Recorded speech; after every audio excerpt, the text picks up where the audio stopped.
And of course, we have the people's doctor from the cool hills of Mandelbrot, Dr. Llewellyn Johnson. How are you, my friend? Great to have you today. Yeah, hi Vernon. I'm very well, thank you very much. How are you doing? Well, I like you like our start off. Well, Mm, Well, very well. That's lovely. it looked like At least we it's, started oh, off that was well. good to continue. But now when I would say, well, not too Hmm. hot. But I must tell you something. I met one of your colleagues from Cuba. I'm Right. trying to remember her name. Her name is Dr. Lydia Bardwell or something like that. Let me Hmm. tell you something. I know you stayed in Cuba for some time, right? Right. But things are getting pretty tough in Cuba. I gather that sometimes for hours they don't have any electricity at all. Hmm. Hmm. It's pretty Yes. rough there. Um, I'm sure you probably have crossed your path. I don't know, Dr. Lydia Badel Moore, I think. Um. No, I'm not very. No, I'm not acquainted with that name. Right, right. Right. But things are pretty rough there. And I heard that, well, a number of the persons in the medical profession, they're also trying to, go to other countries, and that is not easy at all. I hear if you leave, Right. you can't go back there. Um, if it takes about 8 years before they'll allow you to get back into the country. I know that they have very strict rules against dissidents, as I call it, and Yes, you know, it is seen as an abandonment or betrayal. So if you're a Cuban and trained over there, and if you went, it's what they have this is this program they call Compare Mission, which is yes, go abroad and your medical service is solicited, whether you be a nurse or a medical doctor. And if it is that you violate the terms of agreement, which is normally it's basically a term or a period that you should spend, and after that period, no, you should return. And if it is that you have not returned after, or if it is that you return after, then problems may occur. Right. I've never gone into depth into as to right, what these right. problems Hmm. are, but I know that probably some of it could be barring you from entering the country. And I think if you return, your license may be stripped as well. Really? Yeah, it depends on the Wow. severity. So Yes, it all yes, depends. It all depends. And because we do have medical personnel from Cuba who are scattered all over the island. yes, They are working in a number of the government facilities, and those that I communicate with do express to me the dire situation the country is now facing. hmm, And whatever you hear in the news is pretty much what they're saying. The problem with the lights, extreme shortages of certain food, yes, yes. and not only food but certain personal items as well. Things that we take for granted, Right, So right. yeah, it's pretty bad. It's pretty And bad. if I'm not monitoring things, but I haven't heard much of it that in the news in terms of what's happening there, or if it, I think I've heard it some time ago, but apparently it's a bad situation. And, Yeah, uh-huh. it was so bad that a few years back, um, the students, especially the young persons, especially in Havana, actually, Yes, um, not I wouldn't say boycotted, but they definitely had demonstrations, and I remember that one. Yes, it yes. seemed as though it was a verge of a new revolution taking place. Hmm. It seems that way at that time. So, and a lot of persons were concerned, especially those who were in Jamaica or who were outside of the country at that time, Right, and right. who had still have families there. So, I, yes, it's still pretty bad. It's still pretty bad. I have been back there in recent times. No, no, unfortunately, I would really love to visit. I would love to see my old professors, and but I'm Yes, sure that the condition there should would have been worse off right, now right. Hmm. compared to when I just started. You know, that's quite a number of years now. What's on Quite your a, mind, Doc? yes, Vernon. Yes. We have been talking a little bit about working on the ground or earthing. We'll be talking about Yes, you yes. know oils. These very basic basic things that we kind of Hmm. take for granted. And another basic item that we take for granted, and it is so plentiful, it is so abundant, it is so Hmm. raw, it is so um, it's so free, and it's all around us. Sunlight, right? Sunlight. Right. I We need have some been now. exactly. You know, um, when I was in med school, and even prior to med school, we were advised that we are not to get. Um, we have to be very careful with the amount of sun that we get daily because of the Yes. risk of catching certain Ultraviolet. kind of right, especially certain Yes. kinds of skin cancers. Yes. And Yes. you know, and we have seen, and I have seen for myself that we hardly have people actually doing much activities in the sun. And person will say, yeah, but Doc, we live in a tropical climate country. And I say, we may be Hmm. living in a tropical climate country, but the problem is that we are not fully exposed to the sun, right? Because when you really look at it, Vernon, the vast majority of us wear um, clothes that cover a large percentage of our bodies. And so the only few places that are exposed to the sun are, the neck and the face, and probably just below the wrists if you're wearing for shirts or blouses, right? Yes. And and then not only that, whenever we exit our homes in the morning, we really don't get any sunlight. We go in a taxi or go in our vehicles, we go Yes. straight to the area of our work, and then we alight from those vehicles, and then we enter into our work environment. And so we we are seeing now an epidemic of diseases. I'm not saying that it is the root cause of it, which is the deficiency of sunlight, but there seems to be some correlation. Now, back in the early 1800s, we there was a noticeable a change amongst those children in Poland, whereby Hmm. which they suffered from rickets, which is Rickets. basically right the softening That's what of you the call bow bones. leg, right? Yes, right. So you don't have the I'm sure bones, everybody do right? that. Bow leg. Bow legs, I would right? think it is sexy, right? Exactly, especially for footballers. Yes, right. So, so it was a Polish doctor who realized that the children Hmm. who were in the who were in the town areas who hardly got any sun were totally different from those children who were in the country areas exposed to sun from toddler. Yes. And it was not until then that they realized that it had to do with the sunlight. Yes. And they realized that, so when it was initially proposed, they thought it was absurd. How is it that just a little bit of sunlight that goes on the skin could have a deep reaching effect even down to the bone?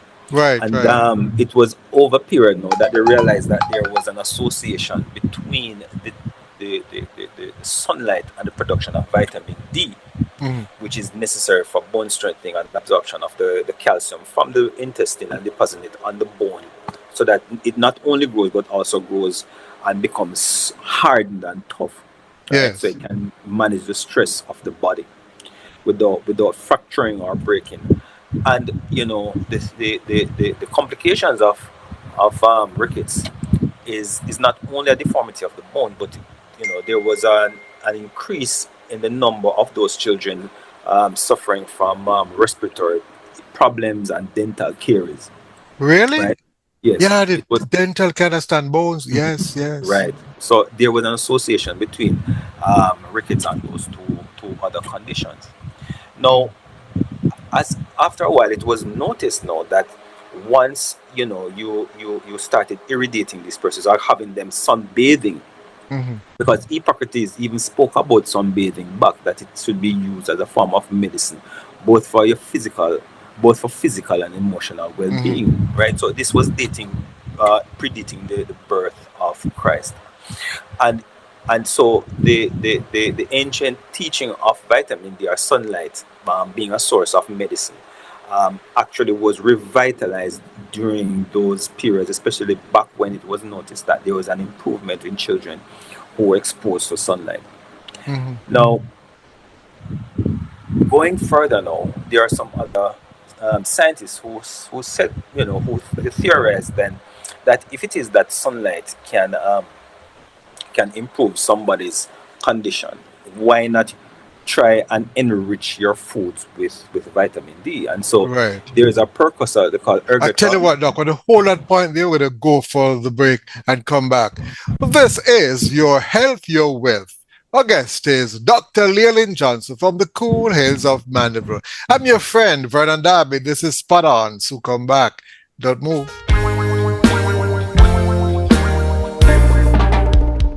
Welcome back. You're listening to Spot On with Vernon Darby coming to you live from Kingston, Jamaica. It's Your Health, Your Wealth. And of course, we have with us Dr. Llewellyn Johnson, the cool doctor, the people's doctor from the cool hills of Mandeville. We're talking about vitamin D and the Right. impact of the Mhm. sun on our health, Doc. Back to you.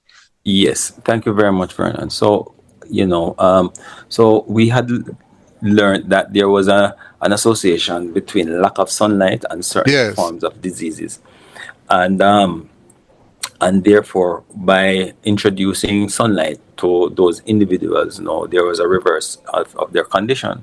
Mhm. Now, further on, you had some other scientists, who were thinking that, the fact is that, not everybody loves the idea of being fortified with vitamin D by going in the sun. So they thought of introducing vitamin D in foods, and a lot of people consume milk, but they realize that cows do not produce vitamin D. So what they Really? have done, no, they don't. And so They what they produce have done, they have calcium, I know. that definitely has calcium, Yes, right? So yes, what has happened now is that there's a precursor to vitamin D, which is called ergotrol, right? yes. And then now what they have done is to use the ultraviolet component that is responsible for converting vitamin D naturally and irradiating it, and therefore converting that precursor to vitamin D and therefore enriching it in the milk. And it also can be enriched in other products Int- like breads and buns and so forth, Interesting, very biscuits, interesting. sorry, right? So this is how the enriching process actually occurs in our diet. So nature However, knew how to do that before they figured that out, right? exactly, right. Now the thing is, the importance of that now is that Yeah. the sunlight has a wide spectrum. We call it the ultra, well, I wouldn't say just the ultraviolet spectrum, Mm. but there's a spectrum of based on the variety of wavelengths that's actually produced. Yeah, Roy Now, GB, red, orange, yellow, blue. exactly. No, they are, because of our protective layer. The Yes. vast majority of sunlight or the sun's energy is blocked. It's actually reflected, and it's Hmm. only a small portion of a certain spectrum that is actually passed through, and that is the ultraviolet series. Okay. And the part that we are, there are three main forms of ultraviolet that actually tends to pass through our protective layer, which are Of the ultraviolet atmosphere. A, right. Hmm. So they're ultraviolet A, B, and C, Yes. and it all depends on the wavelength. So the higher the wavelengths be, is the less energy, and vice versa. If the lower it is the more energy it Hmm. has. So ultraviolet A has a higher energy frequency than Hmm. that of C. So the vast majority of C is reflected, followed by ultraviolet B and A. Now, the importance of these two is that these two have different effects on the body as a Yeah. result of their penetrating abilities. Ultraviolet A tends to penetrate deep and it passes the skin, or say certain layers of the skin, the epidermis and the lower part of the skin, the dermis, Hmm. and can even reach into to reach to where your blood vessels are.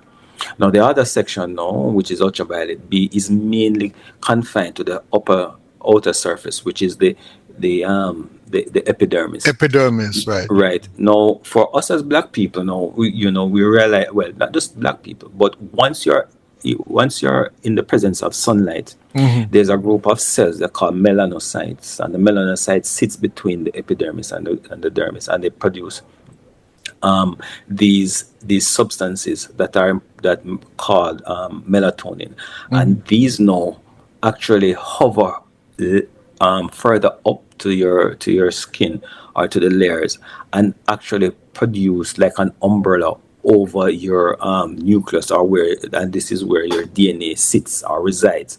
So it has a protective layer, a protective feature, so that it reduces the harmful effect of the sunlight as it is exposed to as it's directly comes into contact with these nucleus. So it has one a protective feature.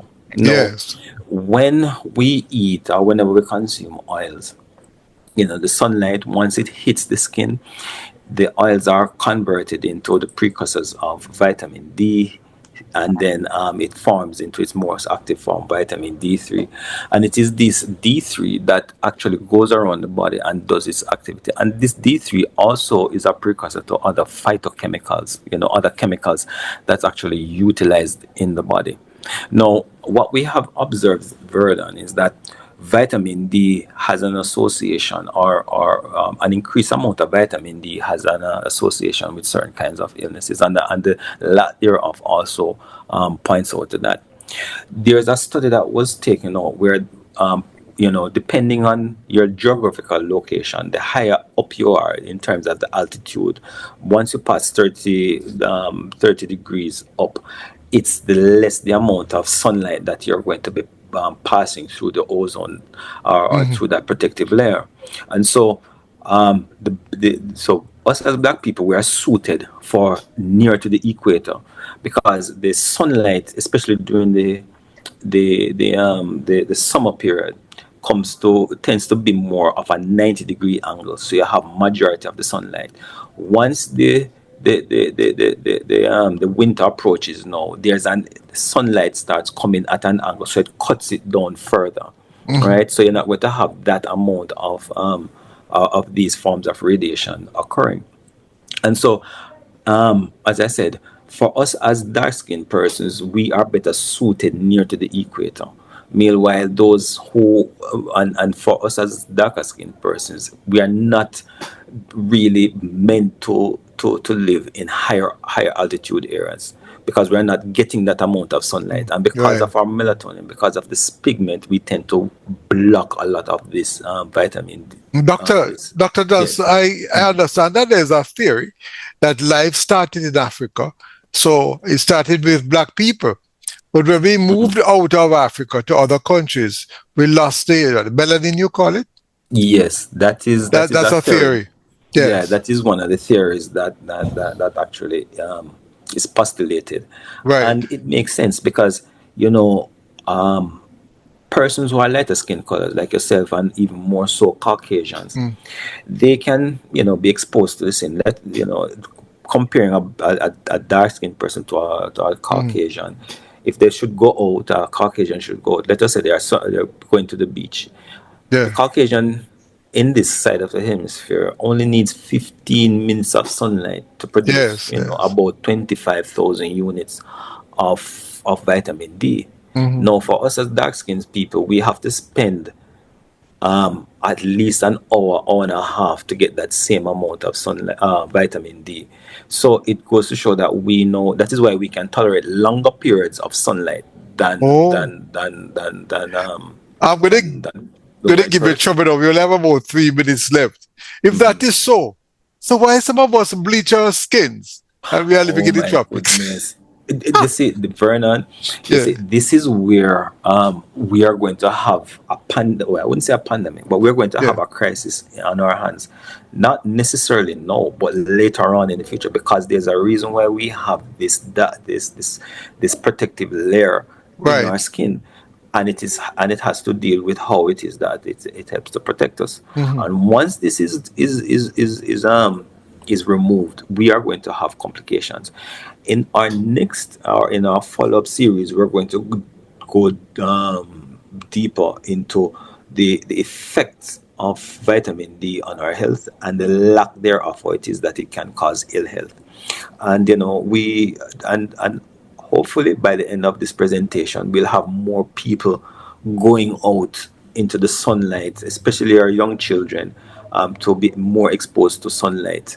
So, we can see an improvement of our health over the We'd have years to to we have come. to throw away the gadgets, Dr. Johnson. That is also one of the major problems that we have. Mm. Even myself, I realize that my kids are just locked up in the house. There are times we have to Yes. say, no, guys, we have to come outside and get some sun, walk up and down outside, run up and Mm. down, right? So, at the end of the day, we'll be learning how very important this Mm. free source of energy is. And, it should be an And exciting health topic. benefits. A lot of Mm. health benefits, brother. Right. A lot of health benefits. Yes, Doc. How can we make Mm. contact with you now? Yes, Vernon, thank you. I'm located at 14 Caledonia Road, right at the Consolidated Health Service, right here in Mandeville, Manchester. Telephone numbers include 589-0608 or 791-1090. My email is Llewellyn Johnson, Llewyn Johnson at hotmail.com. Thank you very much, my brother. You have a wonderful day. I know I need to go into the sun some more because I'm looking whiter than I'm looking red. Once upon a time I Yes, used to look red. yes, you need some more. You need some more tanning, Vernon. Yes, I agree. You Yes, need some more yes. tanning. Take care, my friend. You said, listeners, Doc won't even sorry for me, though. You see, it costs me off on a nice way for docs. I need more tanning. I need more Don't meat to worry. look after myself. But a lot of us, docs, so Yes, you beat us anyway. We need more meat to take care of ourselves. right. So Have a Vernon. wonderful day. Dr. Llewellyn Johnson, the People's Doctor from the cool hills of Mandeville. You're listening to Spot On with Vernon Darby.